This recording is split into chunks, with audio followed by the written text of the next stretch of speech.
Without performing long division determine which of the following rational number will have terminating decimal and which will be repeating. तो हमको बिना long division method किए बिना, ठीक है, हमको ये बताना है कि ये नंबर जो है, ये रेशनल नंबर्स जो है वो रिपीटिंग है या टर्मिनेटिंग है। ठीक है, तो इसको करने से पहले आपका पेज नंबर 58 पे कॉन्सेप्ट ये कॉन्टेक्स्ट दिया हुआ है, predicting the type of decimal experiment. ठीक है, तो हम लोग पहले उसके बारे में चर्चा करते हैं। तो देखो उसमें क्या दिया हुआ, उसमें ये दिया हुआ कि अगर मान लो हमारे पास एक रेशनल नंबर है 3/20, ठीक है, तो उसमें हम किसी रेशनल नंबर को कैसे प्रेडिक्ट करेंगे, वो टर्मिनेटिंग है कि रिपीटिंग है। तो देखो सबसे पहली बात क्या है कि अगर हम जो भी रेशनल नंबर लेंगे उसको हमको सबसे पहले सिंपलेस्ट फॉर्म में लेना है। ठीक है, मतलब इन दोनों आपस में, ये दोनों आपस में को प्राइम होंगे, इन दोनों में जो कॉमन फैक्टर 1 के अलावा कुछ और नहीं रहेगा, मतलब ये सिंपलेस्ट फॉर्म में होंगे कोई भी रेशनल नंबर। ठीक है, सबसे पहला कंडीशन तो ये होना चाहिए। अगला चीज़ क्या है कि ये जो डिनोमिनेटर है ना, उसको हम प्राइम फैक्टराइजेशन करेंगे। 20 है तो इसका प्राइम फैक्टराइजेशन करेंगे तो 10 आएगा, फिर 2 से करेगा तो ये 5 आएगा, और 5 से करेंगे तो 1 आएगा। ठीक है, तो इसका जो प्राइम फैक्टराइजेशन आएगा तो देखो ये 3 आएगा और ये 2 का स्क्वायर इंटू 5 आएगा। ठीक है, तो देखो अब यहाँ से क्या निकल के आता है, अब यहाँ से ये निकल के आएगा, बहुत इंपॉर्टेंट चीज़ है जो सुनना इसमें। अगर कभी भी किसी भी रेशनल नंबर का जो डिनोमिनेटर है उसका प्राइम फैक्टराइजेशन करो आप, तो वो सिर्फ 2 हो या 2 का पावर हो, या 5 हो, सिर्फ 5 हो या सिर्फ 5 का पावर हो, ठीक है, या 2 5 के कॉम्बिनेशन में हो, इसके अलावा कोई और नहीं होना चाहिए। अगर ऐसा हुआ तो वो टर्मिनेटिंग होता है। क्यों टर्मिनेटिंग होता है? क्योंकि अगर अगर अगर ये 2 पे पावर है, देखो अगर मान लो हम इसको 3 पे पावर 2 लिखते हैं, ठीक है, तो इसका मतलब क्या होता है ना कि अगर सिर्फ 2 आ रहा है तो हम इसको 5 से इंटू करके, ऊपर 5 से इंटू करके, नीचे वाले ऊपर वाले को 15 और नीचे वाले को 10 बना सकते हैं, तो 1.5 आ गया आंसर। अब मान लो कि अब क्या है कि अब मान लो कि अब नीचे 2 है, ऊपर 3 है, ठीक है, तो ऐसे केसेस में क्या कर सकते हैं, नीचे 2 है, सिर्फ 2 है, या फिर 2 का पावर है, तो अगर 2 का पावर होगा, मान लो अगर 2 है सिर्फ, तो इसको भी ऊपर में 5 कर लो, इसको भी ऊपर में 5 कर लो, तो ये 15 आ रहा है, ये 10 आ रहा है, ये 1.5 आ जा रहा है। ठीक है, ये भी क्लियर। अब मान लो सिर्फ 2 है, अब मान लो 5 है, तो अगर हम 5 को देखते हैं तो सिर्फ 5 है, तो इधर ऊपर में 2 से इंटू कर लो, नीचे में 2 से इंटू कर लो, तो ये 6 आ जाएगा, ये देखो नीचे 10 आ जा रहा है, तो इससे हमको 0.6 मिल रहा है। ठीक है, अब देखो अब यही नंबर है, इसमें दोनों का कॉम्बिनेशन है। ठीक है, तो देखो अगर 2 और 5 रहा, ठीक है, तो ये 2 5 जब 10 बन रहा है, एक बार और 5 से इसको मल्टीप्लाई कर दो, एक बार 5 से इसको मल्टीप्लाई कर दो ऊपर में, तो ये देखो ये 15 हो जाएगा, और ये क्या हो जाएगा, ये 100 हो जाएगा। ठीक है, ये 100 हो गया, तो ये क्या आ जाएगा 0.15। देखो क्या हो रहा है, अगर हम सिर्फ 2 और 5 को लेंगे, या सिर्फ 2 को लेंगे, या सिर्फ 5 को लेंगे, तो उसको हमेशा हम 10 में, 100 में, ठीक है, कन्वर्ट कर सकते हैं। अगर वो उसमें कन्वर्ट हो गया तो क्या होगा कि वो टर्मिनेटिंग हो जाएगा। अगर 2 और 5 के अलावा कोई और नंबर यहाँ आता है, सिंपलेस्ट फॉर्म करने के बाद, इस बात को याद रखना, कुछ लोग दिमाग लगाएंगे, तो सिंपलेस्ट फॉर्म करने के बाद अगर प्राइम फैक्टराइजेशन उसका 2 और 5 में आता है, या सिर्फ 2 में आता है, या सिर्फ 5 में आता है, तो उसको 10 में, 100 में, 1000 में बदला जा सकता है। इसलिए अगर 2 और 5 जब भी आएगा, ठीक है, 2 5 आए, या सिर्फ 2 आए, या सिर्फ 5 आए, तो वो हमेशा टर्मिनेटिंग होता है। ठीक है, तो हम इसी चीज़ को यूज़ करते हुए इसको देख लेंगे कि वो टर्मिनेटिंग है कि नॉन टर्मिनेटिंग है। ठीक है, तो या फिर रिपीटिंग है। तो और उसके बाद क्या करना है कि हमको चेक करना है your answer by explicit performing the long division and express this rational number as decimal. ठीक है, और उसके बाद हमको चेक करना है इसका आंसर लॉन्ग डिवीजन मेथड करके भी कि हमारा आंसर सही आ रहा है। तो पहले वाले को हम सॉल्व करते हैं। ठीक है, पहले वाले को अगर हम सॉल्व करेंगे तो देखो ये 7/20 है। ठीक है, तो अगर 20 है और ये 7 है, तो इसका कॉमन फैक्टर सिर्फ 1 आ रहा है, तो हम 20 का प्राइम फैक्टराइजेशन करेंगे, तो देखो ये 10 आ रहा है, ये 2 आ रहा है, ये 5 आ रहा है, ये 5 में लेके जाओगे तो 1 आएगा। तो आप इसको ऐसे लिख सकते हो 7 2 का स्क्वायर इंटू 5। ठीक है, तो आप देखो अब इसको, अब ये क्या है, अगर देखोगे तो 10 और ये 5 टू या 10 इंटू 2 इक्वल टू 20 आ रहा है। ठीक है, और 20 आ रहा है तो आप इसको एक और 5 से मल्टीप्लाई कर दो, ऊपर में भी एक 5 से और मल्टीप्लाई कर दो, जैसे हम आगे करके कर दे रहे हैं 7 इंटू 5 और ये 2 का स्क्वायर इंटू 5 का स्क्वायर। मतलब देखो एक 2 इंटू 5 हमेशा रहेगा तो वो 10 बना देता है। तो हमको क्या करना है, 2 पड़ा हुआ है, एक 5 पहले से पड़ा हुआ था, हम उसको 2 5 बना के ऊपर में नीचे मल्टीप्लाई कर दे, तो उससे कोई फर्क नहीं पड़ेगा। तो ऊपर में आ गया 35 और नीचे में आ गया देखो आपका 100 आ गया। ठीक है, 100 आ गया तो इसको हम लिख सकते हैं, ये 100 आ गया तो सीधे सीधे इसको लिखोगे 0.35। ठीक है,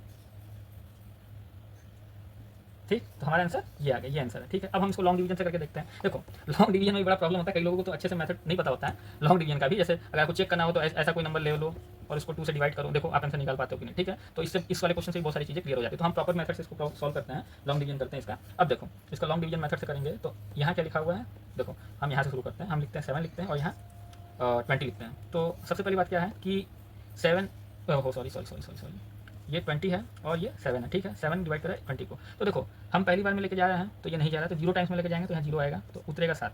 ठीक है, अब आगे कोई भी नंबर हमारे पास कोई भी डिजिट नहीं है, जब कोई भी डिजिट नहीं बचता है तो क्या करते हैं कि हम एक डेसिमल लगा के 0 लिखते हैं। ठीक है, अगर कोई डेसिमल कोई डिजिट रहता तो वो उतरता। अब ये उतर गया तो अब ये जाएगा 3 टाइम्स में, तो हमको मिलेगा ये 60। अब ये बचा 10। अब देखो अगर रिमाइंडर, अब इसमें भी ये होता है डेसिमल के बाद अगर रिमाइंडर बचता है, ठीक है, डेसिमल के बाद रिमाइंडर बचता है, रिमाइंडर बचा, इस बात को बहुत ध्यान देना, डेसिमल के बाद रिमाइंडर बचता है तो हम सीधे इसमें 0 बढ़ा देते हैं। ठीक है, फिर इसको लेके जाते हैं 5 टाइम्स में, तो ये आ गया 100। ठीक है, तो लॉन्ग डिवीजन से भी हमारा ये आ गया। ठीक है, तो हमारा पहला क्वेश्चन सॉल्व हो गया। ठीक है, तो ये हो गया। अब दूसरा क्वेश्चन उठाते हैं। ठीक है, अब देखो अब दूसरा क्वेश्चन हम लोग उठाएंगे, तो दूसरा क्वेश्चन हमारा ये है कि 4/15। ठीक है, तो 4/15 है, तो अगर हम इसको सॉल्व करते हैं तो देखो अब ये क्या है, आपस में को प्राइम फैक्टर है, को प्राइम है आपस में, तो इसमें सिर्फ 1 है, तो हम इसका निकालते हैं प्राइम फैक्टर। देखो ये 2 है, ये ओह टू, ये 3 टाइम्स में जाएगा 5 और ये 5 टाइम्स में जाएगा 1, ठीक है। तो इसका अगर प्राइम फैक्टराइजेशन करो तो 3 इंटू 5 आ रहा है, ठीक है। तो 3 इंटू 5 आ रहा है तो इसका मतलब क्या होगा कि ये क्या है, ये रिपीटिंग है, रिपीटिंग है। क्यों रिपीटिंग है? सिंस डिनोमिनेटर कंटेन 3 देन क्या लिखो, सिंस डिनोमिनेटर कंटेन 3 सो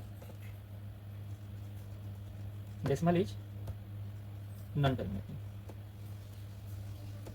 ठीक है। ये बात क्लियर हो गया कि जो डेसिमल है वो नॉन टर्मिनेटिंग होगा। क्लियर है बात, ये चीज़ें क्लियर हो गई। अब हम इसको लॉन्ग डिवीजन करके देखते हैं, लॉन्ग डिवीजन करने पे क्या आता है, ठीक है। तो लॉन्ग डिवीजन करने की हम लोग देखते हैं, तो नॉन टर्मिनेटिंग है बट लिख देते हैं यार, ना लिखो, समझने वाला समझ जाता है, 1 रिपीटिंग है, ठीक है। तो अब हम इसको लॉन्ग डिवीजन करते हैं, लॉन्ग डिवीजन से इसका आंसर निकालते हैं। तो लॉन्ग डिवीजन से देखो, अब लॉन्ग डिवीजन से इसका आंसर निकालेंगे तो 15 को 4 से डिवाइड करेंगे, 4 से डिवाइड कर रहे हैं तो देखो 0 टाइम नहीं जा पा रहा है, देखो 15 को लेके जाएंगे नहीं जा पा रहा है, एक बार में नहीं जाएगा तो 0 टाइम्स में लेके जा रहे हैं, तो हमारे पास रिमाइंडर 4 आया। जब रिमाइंडर 4 आया तो और आगे अब जो भी है कुछ बचा नहीं, हम कुछ उतार नहीं सकते हैं, ठीक है। तो हम क्या करेंगे, पॉइंट लगा के 0 उतारते हैं, ठीक है, पॉइंट लगा के 0 उतारते हैं। तो फिर क्या होगा, फिर हम इसको 2 टाइम्स लेके जाएंगे तो यहाँ आएगी 30। अब देखो रिमाइंडर 10 बचा है, रिमाइंडर 10 बचा है डेसिमल के बाद, अब रिमाइंडर 10 बचा है तो फिर हम इसको 0 लगाएंगे, ठीक है। तो ये जाएगा 6 टाइम में, ये आएगा 90, फिर ये 10 बचा, ठीक है, रिमाइंडर के बाद 10 बचा, फिर हम 0 लगाएंगे, ये 6 टाइम में जाएगा तो ये 90 आएगा, फिर 10 आएगा, फिर हम 0 लगाएंगे क्योंकि रिमाइंडर बच रहा है तो फिर ये 6 आएगा। तो इसी तरह क्या होगा, ये चलता चला जाएगा, ठीक है, ठीक है। तो हम इसको क्या लिख सकते हैं कि 4/15 जो है वो 0.2666, ठीक है, वो ऐसे भी लिख सकते हैं इक्वल टू और 0.26 का बार, तो ये आपका आंसर हो जाएगा, ठीक है। अब देखो तीसरा वाला क्वेश्चन कर लेते हैं।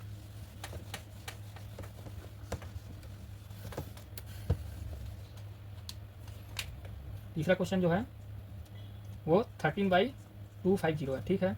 तो अगर हम इसका देखो, इसको करते हैं 250 को अगर हम डिवाइड करते हैं तो 125 आ जाएगा, फिर 5 टाइम्स में लेके जाएंगे तो ये आएगा 2, 5 2 10, 2 इधर गया तो 5, फिर 5, फिर ये 5, ये 5, ये 1, ठीक है। तो अगर हम इसका डिनोमिनेटर देखें, देखो ये भी सिंपलेस्ट फॉर्म में है, ये ध्यान देना, ठीक है। तो ये क्या है, 2 पे पावर 1 है इंटू 5 पे पावर 3 है, ठीक है, और ये ऊपर में 13 है। अब देखो ये 2 और 3 के फॉर्म में है, 2 और 3 सिर्फ इसमें है, 2 और 5 है ना इसमें, 2 और 5 है सिर्फ इसमें, तो इसमें 2 2 और बढ़ा देते हैं तो 2 पे पावर 3 2 पे पावर 3 हो जाएगा। तो हम क्या करते हैं 13 इंटू 2 कर दो, ठीक है, 2 पे पावर 3 कर दो, 5 पे पावर 3 कर दो।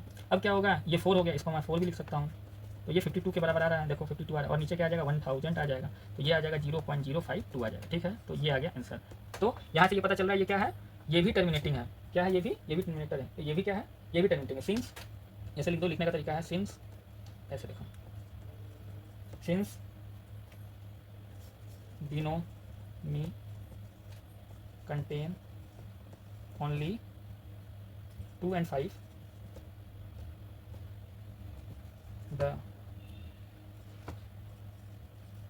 the decimal is टर्मिनेटिंग, ठीक है। तो ये बात क्लियर हो गया, टर्मिनेटिंग है। अब देखो इसको लॉन्ग डिवीजन से प्रूफ करके देखते हैं, लॉन्ग डिवीजन से, तो लॉन्ग डिवीजन से अच्छे से ये आ रहा है 0 पॉइंट, ठीक है, 0 अब देखो इसको लॉन्ग डिवीजन से करते हैं, 250 को हमको डिवाइड करना है 13 से, ठीक है। तो 0 टाइम्स में लेके जाएंगे तो 0 टाइम्स में लेके आ रहे हैं तो 13 उतर रहा है। अब देखते जाना ध्यान से, अब 13 उतरा है तो अब देखो कुछ बचा नहीं है हमारे पास, तो हम यहाँ एक पॉइंट लगा के 0 उतार रहे हैं। अब ध्यान देना, अब पॉइंट लगा के 0 है, ठीक है, ये रिमाइंडर नहीं, हम 0 उतारे हैं, ठीक है। तो अब पहली बार में लेके जाएंगे, ये जा रहा है नहीं जा रहा, तो 0 टाइम्स में लेके जा रहे हैं, तो 0 टाइम्स में लेके जा रहे हैं तो ये बचा 130, तो 0 टाइम्स में तो रिमाइंडर बच रहा है ना। अब हम क्या कर सकते हैं कि 0 लगा के हम इसको, अब हम अपने तरफ से 0 लगा सकते हैं, अपने तरफ से 0 लगा रहे हैं तो अब ये जाएगा कितने टाइम्स में, 5 टाइम्स में, ठीक है।